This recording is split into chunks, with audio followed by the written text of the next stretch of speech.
Maravilha, boa tarde aí, vocês que nos acompanham aí no nosso Notícias Comentadas, podcast Mesa de Debates de Tudo Um Pouco.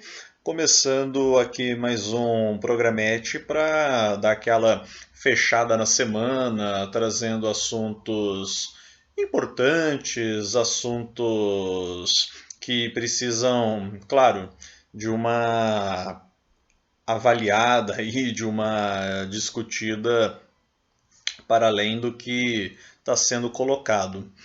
Um deles, e aqui eu queria primeiramente agradecer à equipe de imprensa, né, tanto do PSTU quanto do MRT, através do Esquerda Diário e também outros jornais que vira e mexe a gente acessa, a gente verifica para ter mais informações, como a própria Carta Capital e, claro, a imprensa liberal de uma forma geral. Tudo isso a gente costuma olhar, vir atrás para poder ter um entendimento melhor, é claro. Afinal de contas, a imprensa é bastante diversificada.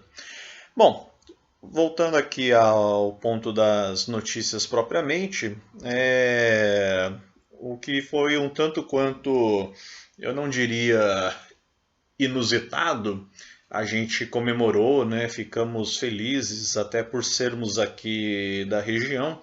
Para quem acompanha o podcast sabe que eu, André Bom Tempo, também o Guilherme, enfim,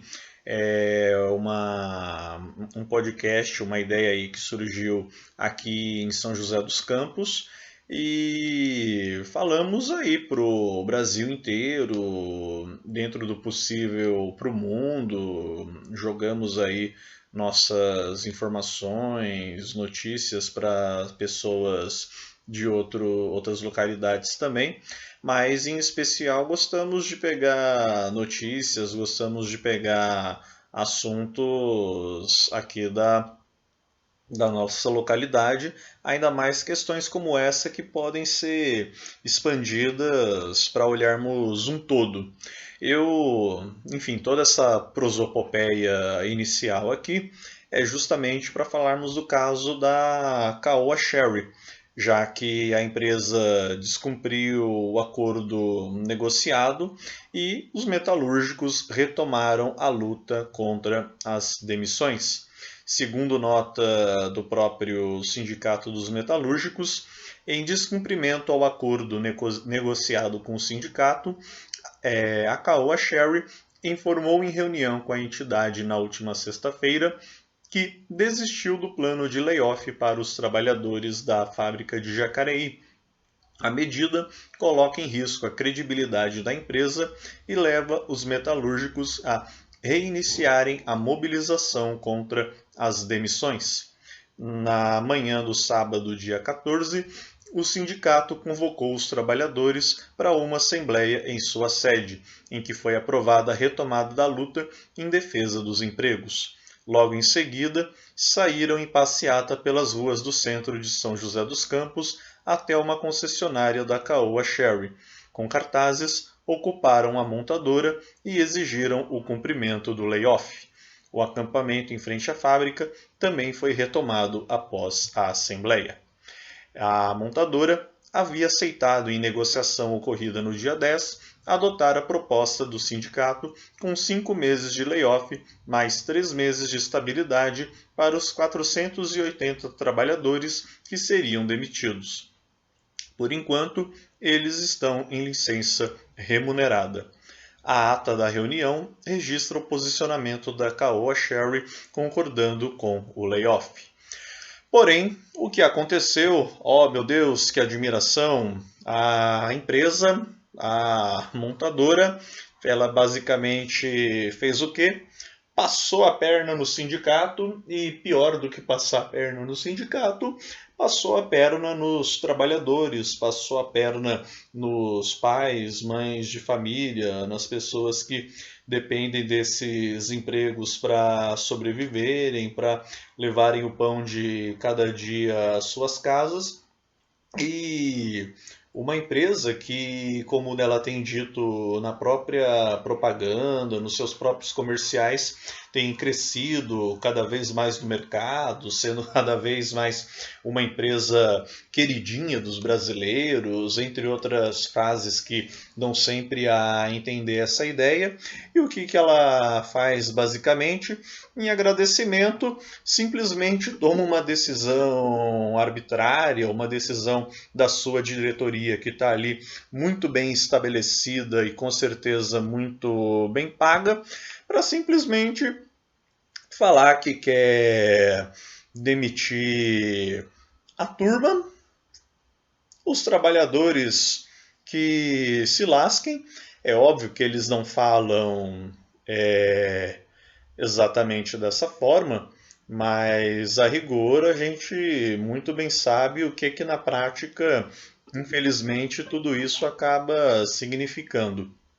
Resumindo, fizeram essa pedalada aí, fizeram essa lambança para poder prejudicar os trabalhadores da Caoa Sherry. E claro, a greve e as manifestações continuam e veremos evidentemente o que será feito a partir daí e como o sindicato vem tentando coordenar. Estamos acompanhando o processo de lutas, estamos acompanhando toda a mobilização.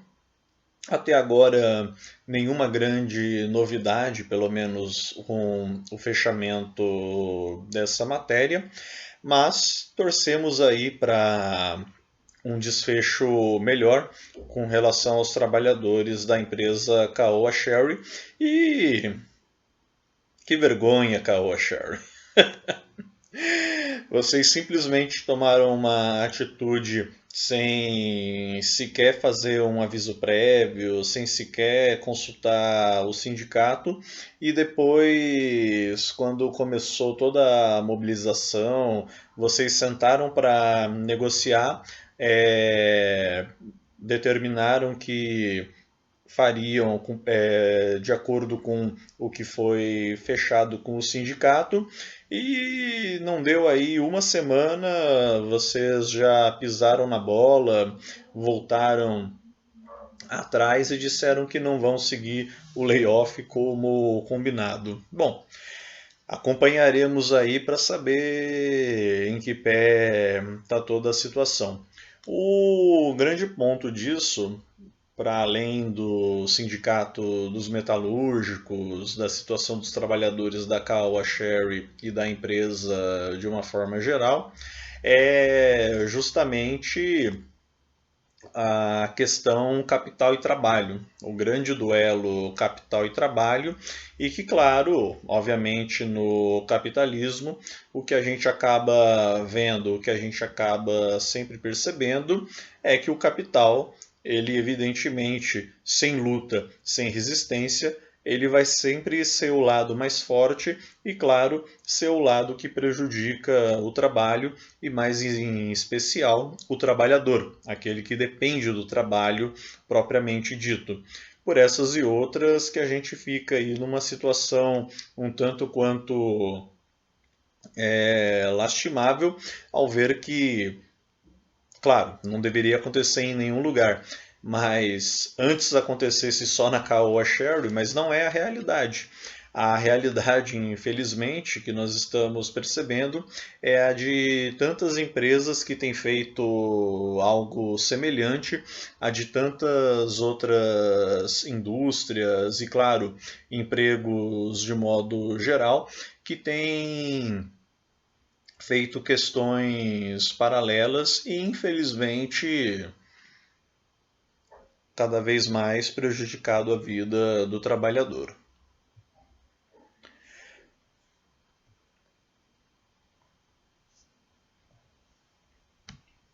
E em Curitiba, a Câmara fazendo de tudo para caçar o vereador Renato Freitas. Segundo nota pelo que consta, essa tirada aqui do site do Palavra Operária, por 5 votos a 2, o Conselho de Ética da Câmara Municipal de Curitiba, capital do Paraná, aprovou na última terça-feira, dia 10, o prosseguimento do pedido de cassação do vereador Renato Freitas, do PT.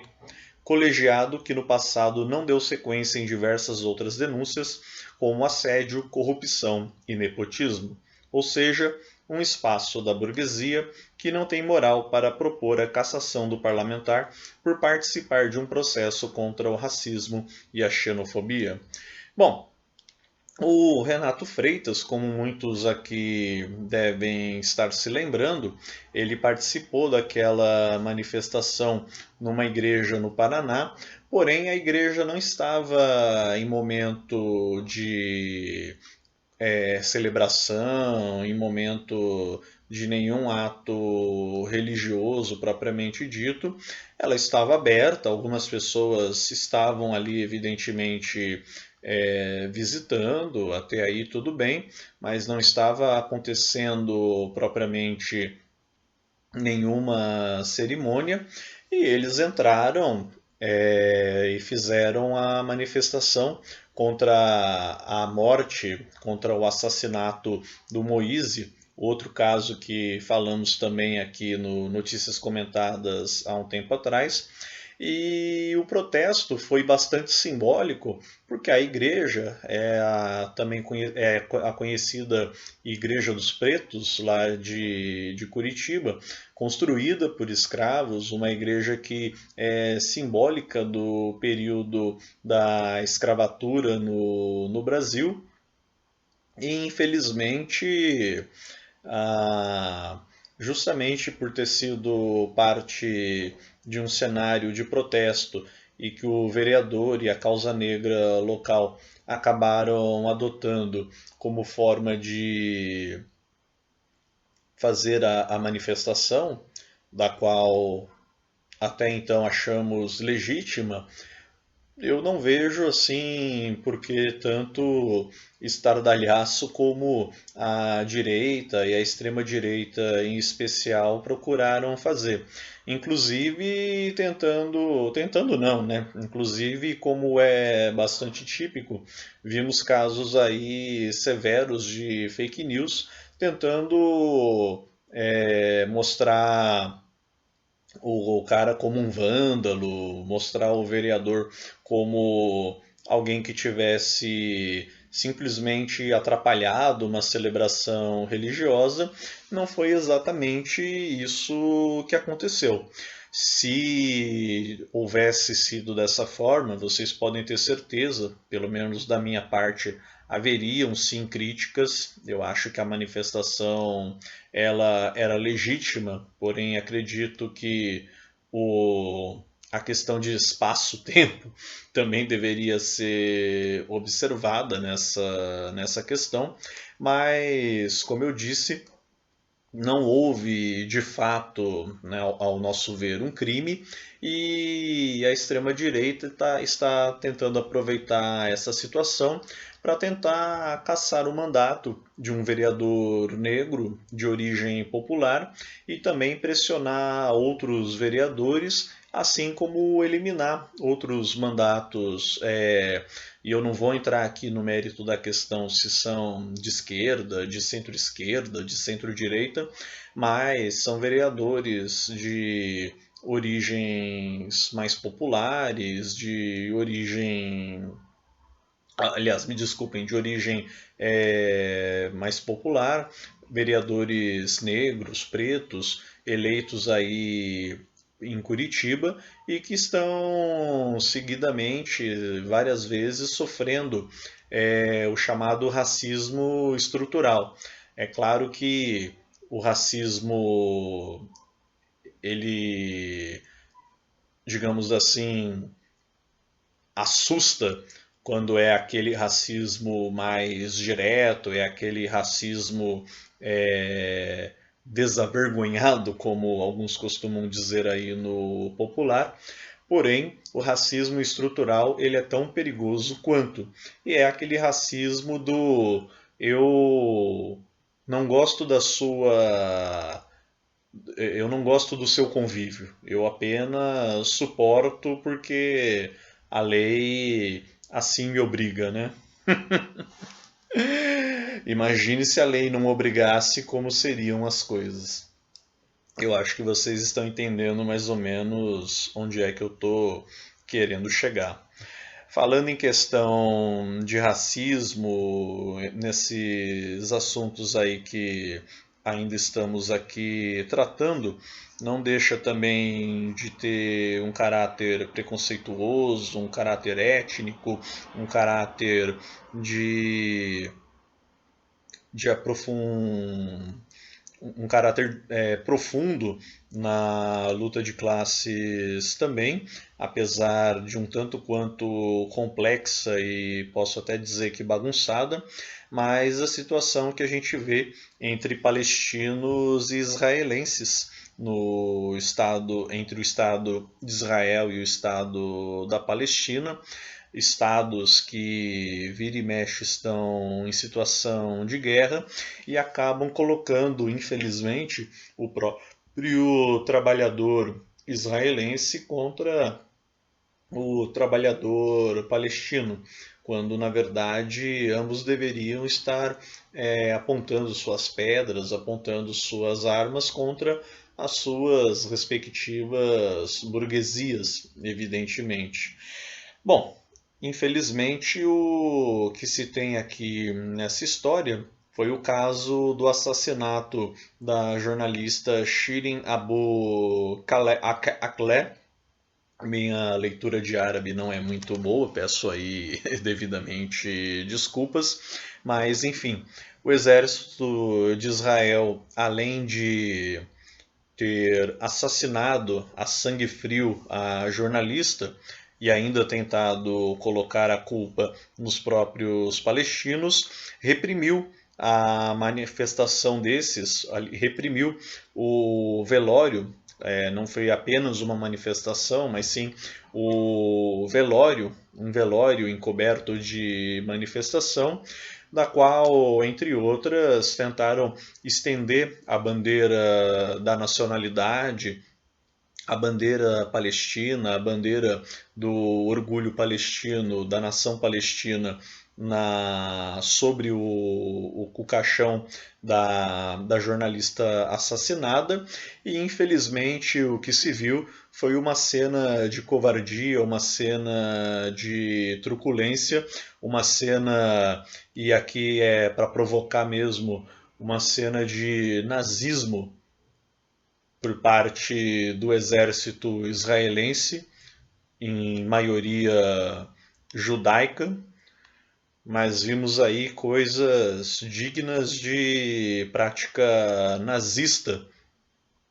Um povo que devia ter vergonha na cara depois de tanta perseguição, depois de tudo que sofreram e ainda sofrem de muitos babacas, infelizmente, por conta do preconceito e do antissemitismo, mas infelizmente em situações como essa acabaram repetindo algo semelhante ao que o próprio povo sofreu na Europa dos anos 40 dos anos 30 a 40 e agora não, né? Há décadas e também agora nessa triste cena do velório da jornalista Shirin Abu Akleh, vimos aí se repetir esse caso infeliz.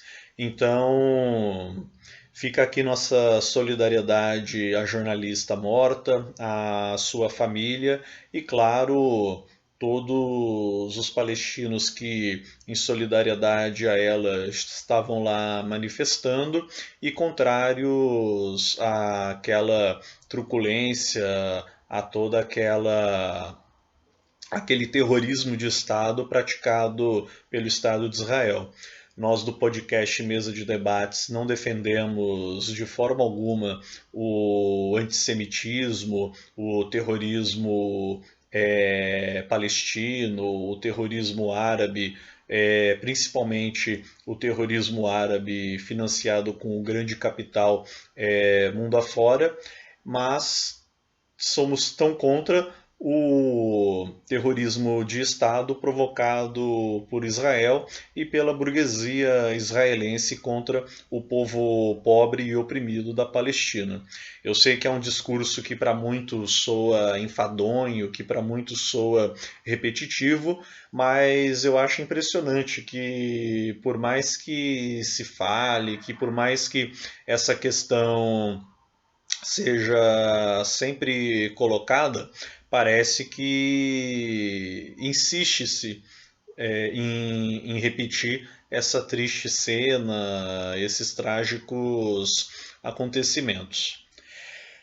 Infelizmente, e é óbvio que ninguém deseja isso, mas infelizmente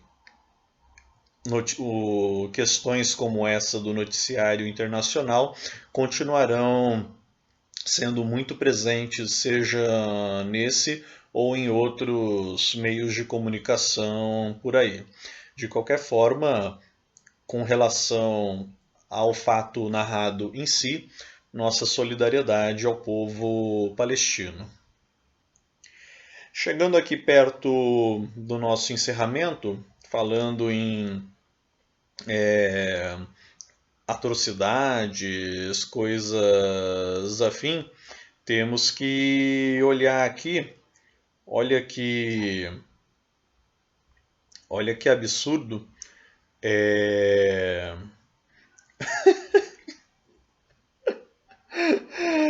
a filosofia do presidente Jair Messias Bolsonaro, botar aqui para vocês ouvirem. Nós também criamos o Pix, onde cada um que porventura passe a operar o Pix passou a ser um microempresário. Ou seja, fazemos um governo, apesar dos poucos recursos e dos problemas de realizações. Nós... Ok, vamos lá. Eles liberaram o Pix, uma necessidade aí do mercado, uma necessidade aí do capitalismo global, século 21, 2.1, etc e tal. Ok, parabéns, Jair Bolsonaro. Você fez basicamente aquilo que já era um processo, pode-se dizer que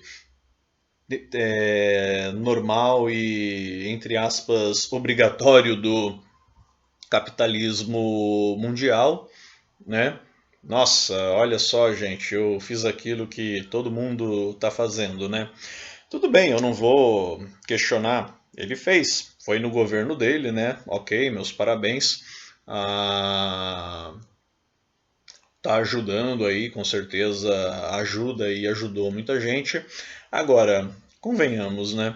É muita falta aí do que falar, do que tentar trazer para si, até como uma forma de se exaltar, né? Ah, e o cara acaba tendo que citar algo dessa natureza, mas enfim, vai ficar sendo aí do jeito que tá. Bom, de qualquer forma, o que soa bizarro nesse vídeo, com a questão do Pix, é querer falar que por operar um Pix a pessoa se tornou aí um empreendedor ou o nome que você bem queira dar. Ora essa. Aí entra aquela velha história do que é um empreendedor.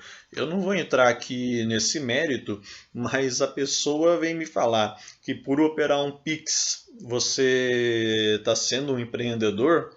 Eu não vou discordar que isso tem facilitado e ajudado a vida de muitos, de fato, empreendedores. Mas o fato de você poder operar um Pix, você ser um empreendedor, aí Eu acho que é um caso dentro aqui do jornal, dentro aqui do Notícias Comentadas, de fake news mais do que velada, de fake news mais do que explícita. Aliás, faço desse trecho justamente a fake news que nós poderíamos citar. Um outro caso absurdo, e aqui, independente de questões político-partidárias, é as constantes ameaças a pessoas de esquerda, movimentos sociais, políticos e, em especial, por ser a bola da vez dos ataques bolsonaristas, o próprio pré-candidato Luiz Inácio Lula da Silva, do Partido dos Trabalhadores, que agora recentemente, não bastasse tantos outros casos aí que foram citados, ele nesta semana recebeu uma, entre aspas, brincadeira de um grupo de um clube de tiro, de frequentadores de um clube de tiro, convidando a presença dele, convidando o Lula a esse local, onde ele seria muito bem recebido. E de forma irônica, os frequentadores do clube, os praticantes de tiro, dizendo que gostavam muito dele, eram admiradores dele e o convidavam para ir ao clube de tiro, conhecer o espaço e lá ele seria muito bem recebido. Agora vocês imaginem, não vou entrar aqui no mérito de quem é ou quem deixa de ser o Lula, mas com toda a perseguição, com todo o ódio da extrema-direita contra ele, e ele é chamado por pessoas de extrema-direita que participam de um clube de tiro e sendo convidado para conhecer um clube desses, bom, por mais que seja, entre aspas, uma brincadeira cretina, uma brincadeira de extremo mau gosto, eu acho que isso faz a gente se perguntar que terra sem lei é essa que nós estamos, né? Infelizmente, são notícias pesadas, mas notícias necessárias que precisávamos trazer aqui para todos vocês. De qualquer forma, é isso aí então por hoje, meu povo. Obrigado àqueles que estiveram nos acompanhando. Eu estou um pouco sério aqui, eu estou até um pouco encoberto, né? Eu estou numa sala especial que geralmente eu não costumo usar. Vocês viram até pelo fundo, né? Principalmente, porque hoje está um tanto quanto frio e eu sinto até estar levemente resfriado. Espero que não seja nada grave. Eu sou um pouco difícil de pegar gripe, ficar doente, graças a Deus, mas ninguém é de ferro, né? Então, vira e mexe, ninguém tá 100% imune a tudo. Por falar em imunização, procurem se precaver, tomar vacina e, claro, continuem dentro do possível utilizando a máscara, principalmente nas situações onde ela ainda se faz necessária e sugerida. Basicamente é isso, minha gente. Vamos seguindo e tocando os nossos trabalhos. Boa noite e bom dia, depender do horário que esteja nos assistindo. Muito obrigado a vocês que nos acompanham e tchau!